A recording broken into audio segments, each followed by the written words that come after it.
ఆరాధించుకుంటే మనం ప్రభుని ఆరాధించుకుంటే కీర్తనలు 8వ అధ్యాయము మనం చదువుకుంటాం. కీర్తనలు 8వ అధ్యాయం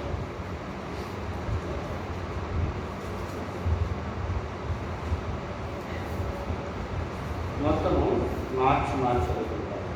యెహోవా మా ప్రభువా, ఆకాశంలో నీ మహిమ కనపరచువగా, భూమి అనంతటి నీ నామం ఎంత ప్రభావం ఉన్నది.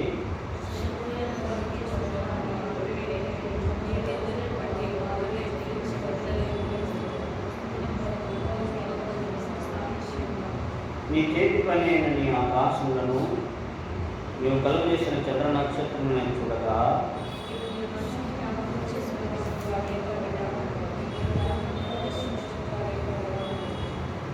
దేవుని కంటే వారిని కొంచెం తక్కువగా చేసుకున్నావు. మహిమా ప్రభావం వారి కిరీటము ధరింపజేసుకుంటావు. గొర్రెలన్నిటినీ, ఎడ్లన్నిటినీ, అడవులను, ఆకాశ పక్షులను, సముద్ర మత్స్యములను,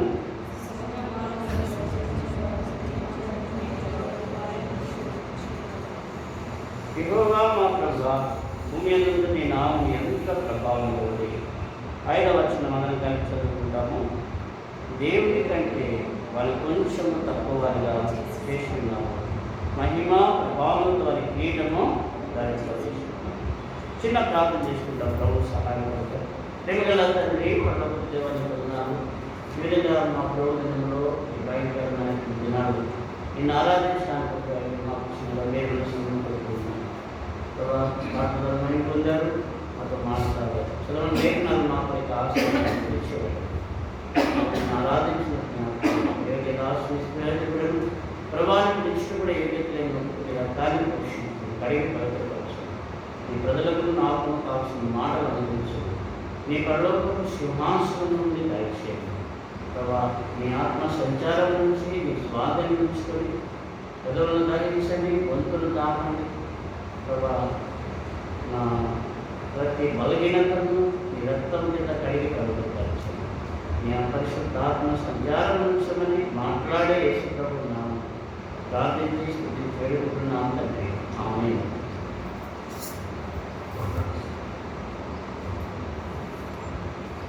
మనం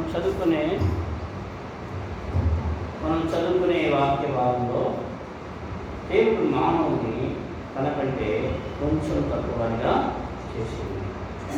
అయితే వారికి మహిమా ప్రభావములతో వారి కిరీటము ధరింపజేసింది. కొంచెం తక్కువగా చేసినా కానీ అధికారులన్నీ కట్టబెట్టేశాయి. కట్టబెట్టాల్సిన అధికారులన్నీ కూడా కట్టబెట్టారు. ఎక్కడెక్కడ చూడండి, ఎక్కడెక్కడ కట్టబెట్టాడంట? సముద్ర మార్గంలో, అడవి మృగములు, ఆకాశ పక్షులు, సముద్ర మత్స్యములు, గొర్రెలను, ఎడ్లన్నిటి మీద, తన చేతి పనులన్నిటి మీద 6వ వచనం ప్రకారం 7వ వచనం ప్రకారం చూసారా. కాబట్టి ఘనత, మహిమ, ప్రభావములు వాని కిరీటముగా ధరింపజేస్తున్నారు. ఇలాంటి మానవుడు ఏమైపోయాడు? కొంచెంగా దేవునికి దూరం అయిపోతా వచ్చాడు. ఏమైపోయాడు? కొంచెం దూరం అయిపోయి దేవుని మహిమా ప్రభావములకు దూరం అయిపోయాడు. అంటే దేవుని మొదటి ఆదాము దేవుని యొక్క నిత్యత్వపు మహిమ నుండి వేరైపోయాడు. దేవుని మహిమ ఎదుట కనబడటానికి ఏ మాత్రము యోగ్యత లేని వాడైపోయాడు. చూసారా? ఇలాంటి మానవుని మరలా సమకూర్చుకోవడానికి మొదటి ఆదాములో తప్పిన మానవుని కనబడ్డ ఆదామనే యేసుక్రీస్తు ప్రభువు మరలా సంపాదించుకున్నాడు. కాబట్టి మహిమా ప్రభావములతో వారిని కిరీటము ధరింపజేసి దేవుని పోలికలో వారిని పుట్టించిన మానవుడు, దేవుడు పుట్టించాడు మానవుని దేవుని పోలికలో. అటువంటి మానవుడు దేవునికి దూరం అయిపోయి కొంచెంగా ఏమైపోయాడు అంటే ఏమైపోయాడు? రోగి అయిపోయింది. ఏంటి రోగము? హృదయం అన్నిటికంటే మోసకరమైనది. ఇర్మియా 17. అది ఘోరమైన వ్యాధి అది. అంటే ఘోరమైన వ్యాధితో ఉన్నాడు. ఇంకా మనం స్పష్టంగా యెషయా గ్రంథము 1 అధ్యాయంలో అక్కడ మన చిత్రపటము చక్కగా వర్ణిస్తూ ఉన్నాడు. దేవుని నుండి వేరైపోయిన కొంచెం తప్పిన మానవ యొక్క స్థితి ఎట్లా ఉందో మనం జ్ఞాపకం చేసుకోవచ్చు. 2 నుండి చదవండి. 2 నుండి ఎక్కువ మాట్లాడుతున్నాడు. ఆకాశం ఆలకించుము, భూమి చిరుకుము, నేను పిల్లలను పెంచి గొప్పవారిని చేసుకుని వారు నా మీద తిరుగుబడి ఉన్నారు. మాట వినక తిరుగుబాటు చేసి ఆ ఎద్దు తన కామాలను గాడిద సొంత వారితో తెలుసుకున్నాను. ఇశ్రాయేలు తెలివి నా జనులు యోచింపరు. పాపిష్టి జనమా చూసారు ఎలాంటి టైటిల్స్ మనకు ఇవ్వబడతా వచ్చినాయి. దేవుని స్వరూపంలో దేవుని కోరికలో కొంచెముగా తక్కువ చేయబడి మహిమా ప్రభావములతో కిరీటము ధరింపజేయబడి అధికారం అంతటినీ ఇచ్చాడు మానవునికి.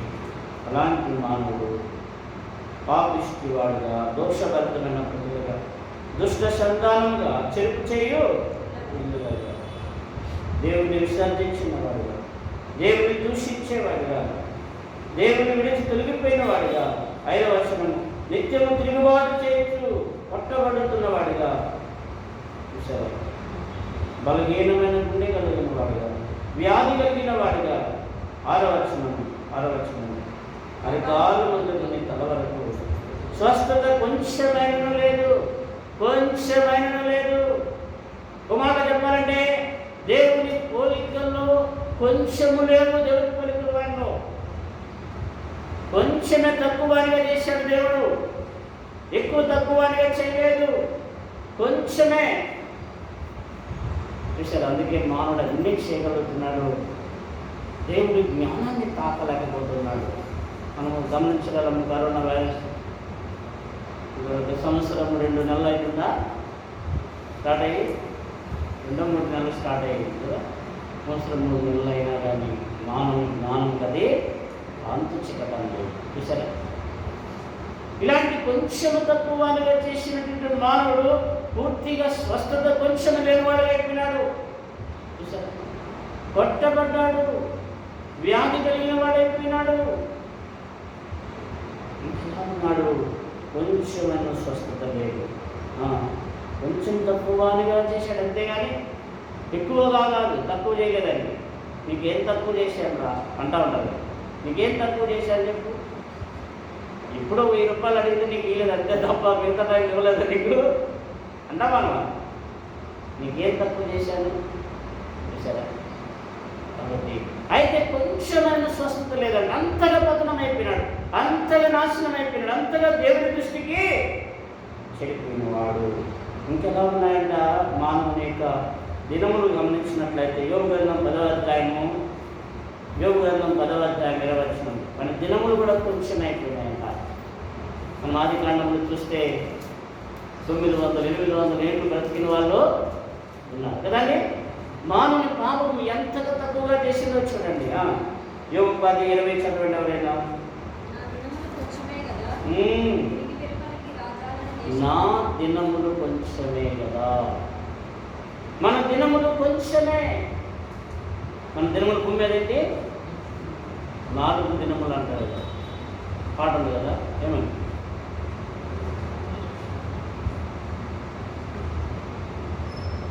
మన నటన 4 దినములు. 4 దినాలు అంటే ఒక దినము బాల్య దినం అనుకుందాం, బాల్య దశ ఒక దినం వేసుకుందాం.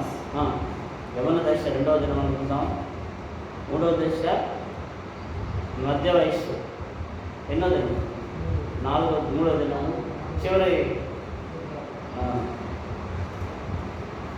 4 దినములే మన నటన. కాబట్టి నా దినములు ఏమంటారు చదవాలి? 10:20 నా దినములు కొంచెమే కదా. చూసారా? ఈ దినములు ఎలా ఉన్నాయంటే 73 కీర్తన 2వ వచనం. కీర్తన 73 2వ వచనం.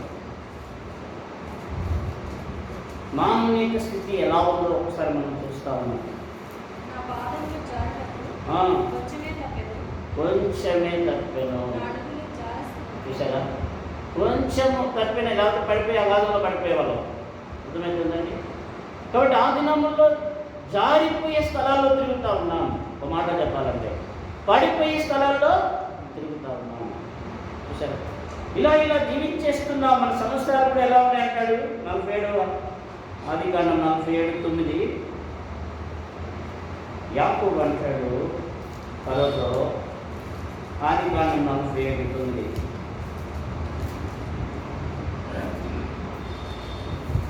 ఆదికాండము 47:9 చదవండి. 130 నేను జీవించిన సంవత్సరంలో కొంచెముగానే. సరే చదువు. కొంచెము కొంచెమే కానీ అవన్నీ దుఃఖ సహితముగానే. సరే ఆ కొంచెము దినాలు, ఆ కొంచెము సంవత్సరాలు దుఃఖంతో నింపబడుతూ ఉన్నాయి. చూసారా? ఎలాంటి స్థితిలోకి వెళ్ళిపోయిందో మానవ జీవితం. దేవుడి కంటే కొంచెము తక్కువగా చేయబడి మహిమ ప్రభావంకు ధరింపజేయవలసినటువంటి వాడు, ఉండవలసినటువంటి వాడు, దేవుని మైలేదుగా ఉండవలసినటువంటి వాడు ఎంతగా పతనమైపోయినాడు మొదటి ఆదాంలో. కేవలం మాట వినకపోవటం వల్ల, దేవుని యొక్క శాసనమును ఉల్లంఘించడం ద్వారా, దేవుని యొక్క ఆజ్ఞను తట్టుకోవడం ద్వారా మానవుడు ఎంత పతనావస్థలకు వెళ్ళిపోయింది. ఇప్పుడు ఇంకో మాట మనం గమనించినట్లయితే సామెతలు 5:14 సామెతలు 5:14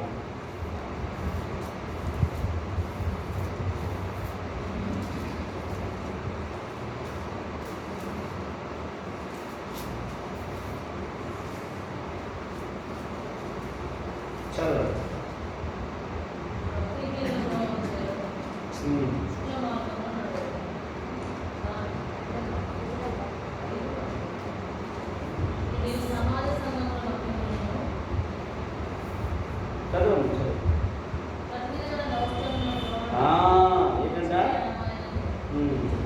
ప్రతి విధమైన దౌష్ట్యమునకు ఉండబట్టు కొంచెం మేడమైన చెప్పుకున్న చూములు ముచ్చుతూ. చూసారా?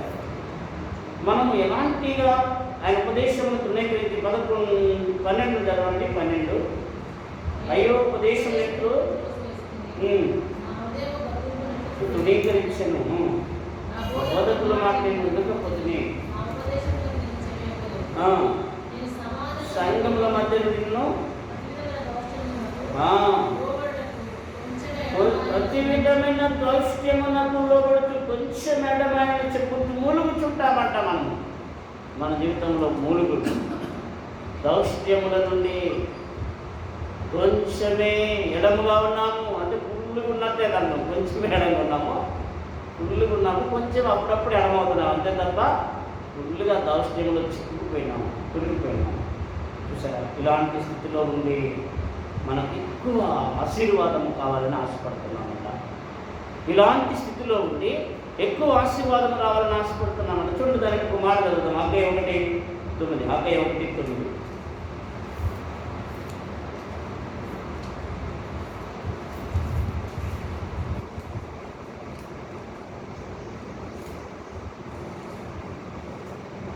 చదువుతారా?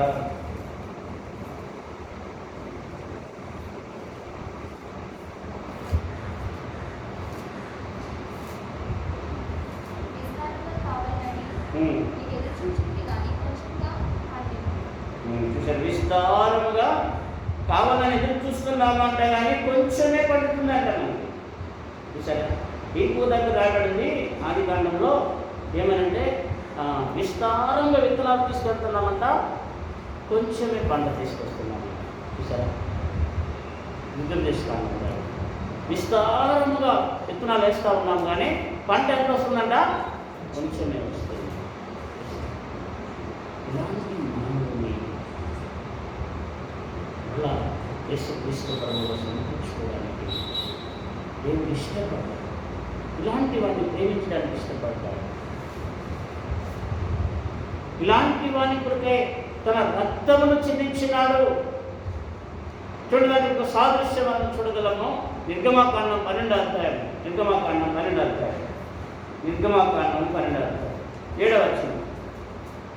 ఇశ్రాయేలును ఐగుప్తు నుండి తీసుకుని వస్తున్నప్పుడు సంహారపు దూత నుండి వారిని కాపాడటానికి ఆయన రక్తమును చల్లినట్లు ద్వారబంధములకు మనం గమనించగలము.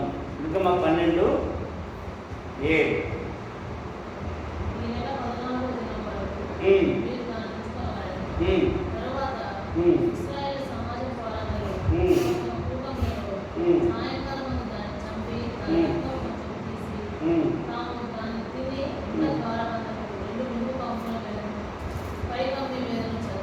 రక్తమును చల్లి అని మాట. కాబట్టి రక్తమును చల్లడానికి వారు గొర్రె పిల్లను బలర్పించారు.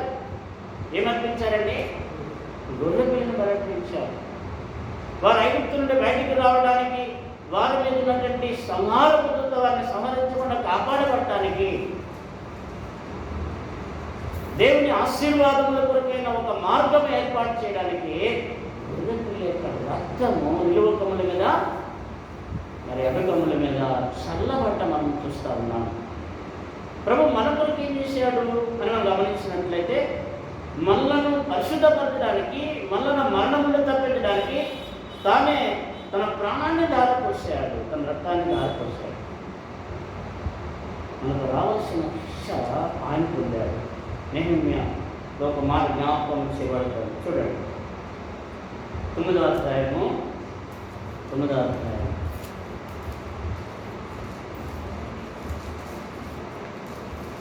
నెహెమ్యా గ్రంథము 9వ అధ్యాయము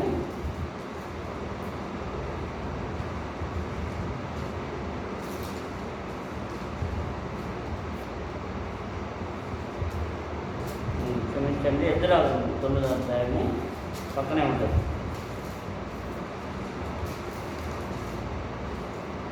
13వ వచనం. అయితే మా దుష్క్రియను బట్టి, మా గొప్ప అపరాధమును బట్టి ఈ శ్రమలేని మా వచ్చిన తర్వాత మా దేవుడు అయిన నీవు మా దోషములకు రావాల్సిన శిక్షలో కొంచెమే మా మీద ఉంచి మాకు విధముగా విడుదల కలుగుతాయిగా. చూసారా, మనకు రావాల్సిన శిక్ష, అందుకే కయీను అంటాడు, నా దోష శిక్ష నేను భరింపలేనంత గొప్పది, నా దోషము నా తల మీదుగా పొందుతున్నాయి అంటాడు దావీదు భక్తుడు. దోషభరితమైన ప్రజలాగా అని యెషయా గ్రంథంలో మనల్ని గురించి సంబోధిస్తూ ఉన్నారు దేవుడు. ఇలాంటి మనలను, మనకు రావలసిన శిక్ష అంతటిని ఆయన భరించి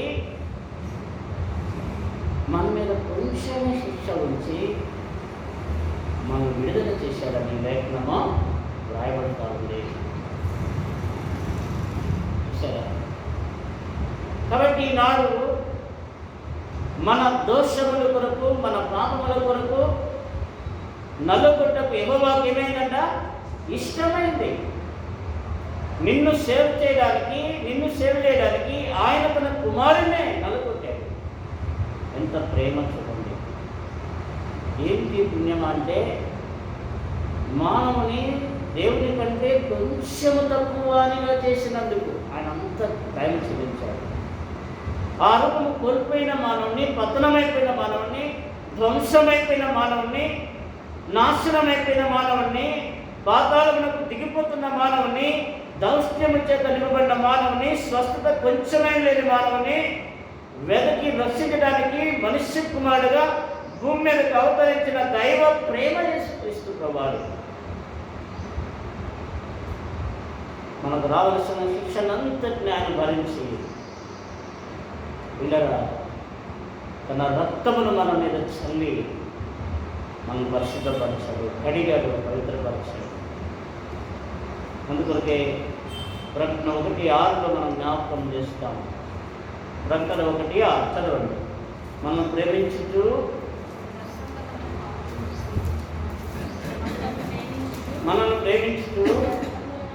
తన రక్తమున మన పాపములను మనం విడిపించిన వారికి మహిమయు ప్రభావమును యుగ యుగములు కలుగును గాక. చూసారా, యుగ యుగములు మహిమ ప్రభావములు కలగటానికి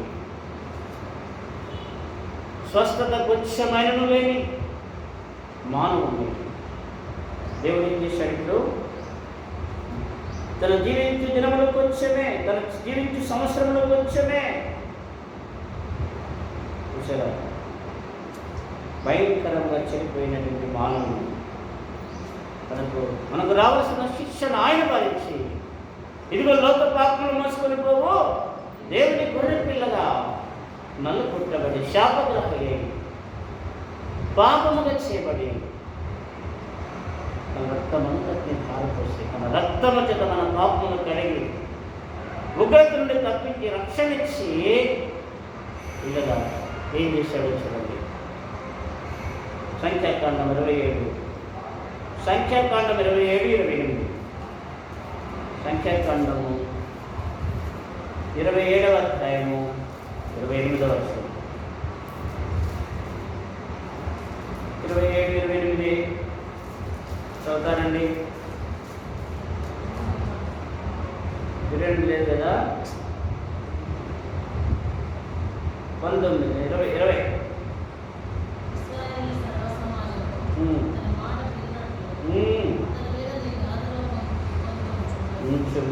కొంచెము అక్కడ కొంత అన్నాడు కదా, మనం కొంచెం అని చెప్పుకోవచ్చు. కొంచెము కొంత కదండి.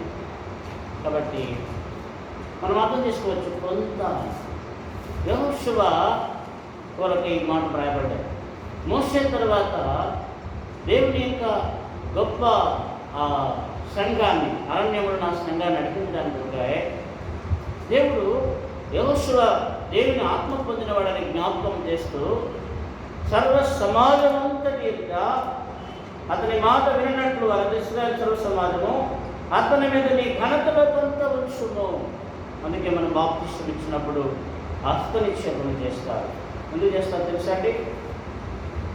దేవుడు కొంత ఘనతను, కొంచెము ఘనతను తన నామను అంగీకరించిన బిడ్డకి ఇవ్వాలని సంఘము ద్వారా ఆ గొప్ప ఘనత ఇస్తారు. చూసారా, ఇలాంటి స్థితిలో ఉన్న మనలను ఆయన మనకు రావాల్సిన శంతటిని భరించి ఇశ్రాయేలు కొంచెము రక్తము ఆ కమ్ముల మీద చల్లినట్లు ప్రపంచంలో ప్రతి మానవుని మీద రక్తాన్ని చల్లడానికి ఆయన ప్రాణమును అర్పించాడు. శిలువ మరణంగా తగ్గించుకున్నాడు, విధేయత చూపించాడు. అంతేకాదు తనకున్న ఘనతలో కొంత ఘనత మనకి ఇచ్చాడు. మనం చదివాం కదండి, ప్రకటన 1 యుగ యుగములకు మహిమ ఘనత ప్రభావములు అవి చెందాలని మనకు ఘనత ఇచ్చాడు. కొంత ఉంచాడు ఆ ఘనత మన మీద. అంత గొప్ప దేవుడు. మనమైతే ఏం చేస్తాం చెప్పండి? ఏం చేస్తాం? మన మాట వినలేదు, మనకు మోసం చేశాడు, మనం గాయపరిచాడు, బాధపరిచాడు, వదిలేస్తాము. మళ్ళా మన ఘనతనివ్వాలని ఇష్టపడము. ఈ మాట మనం జ్ఞాపకంలో తెచ్చుకుంటే దేవుని ప్రేమ ఎంత వర్ణింపలేమో చూడండి. ఎంత వర్ణాతీతమైన వారి ప్రేమ. అందుకే మనము ఆయన ఈ కొద్ది జీవితమైన, మిగిలిన జీవితమైన ఆయన కూడా బ్రతికేద్దాం. కాబట్టి ఈ పరిస్థితులన్నింటిలో ప్రభు నిన్ను రక్షించి తన సంఘంలో చేర్చుకొని పౌరులు అనేకమైన శ్రమలు పొందిన తర్వాత మన పరలోక రాజ్యంలోనికి చేరుతాము. పేతురు కూడా తన పత్రికలో మాట చెప్పాడు చూడండి, 5:10. ఒకటో పేతురు 5:10. అమాట చదువుకున్న ఆరాధన చేద్దాం. ఒకటో పేతురు 5వ అధ్యాయం 10వ వచనం.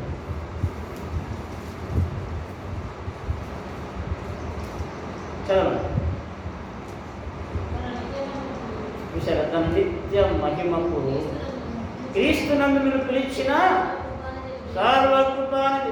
ఎప్పుడు మనం మహిమను పోగొట్టుకున్నాము ప్రియులారా? మహిమను పోగొట్టుకున్నాము, ఆ ఘనతను పోగొట్టుకున్నాము, ఆ సన్నిధిని పోగొట్టుకున్నాము. ఆదాములో మన దౌష్ట్యం మూలంగా చూసారా,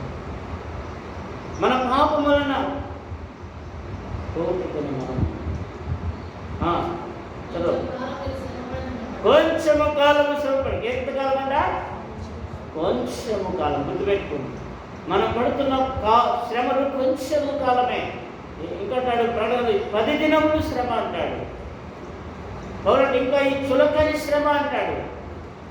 మనకి ఎంతో కష్టమైన శ్రమ కదండి. అనుకుంటున్న శ్రమలు మనకి ఎంతో కష్టంగా ఉన్నాయి. కొంచెము కాలము శ్రమ పడిన పిమ్మట దాని మిమ్మల్ని పూర్ణంగా చేసి స్థిరపరిచి బలపరచును. తక్కువై పతనమైపోయి నాశనమైపోతున్న మానవుని వెతికి రక్షించుకొని మన శిక్షణంతటిని ఆయనే పొంది ఆయన రక్తమంతా మన మీద ధారపోసి చల్లి గమనించండి విడరా తన ఘనత నుంచి కొంచెము శ్రమపడిన పిమ్మట నిత్య మహిమకు మనను సిద్ధపరుస్తున్న దేవుని ఆరాధించకుండా ఇటువంటి అనుభవంతో మన ప్రభువుని ఆరాధించినప్పుడు ప్రభు మనకు సహాయం చేయగలరు. పాట పాడుకుంటాం.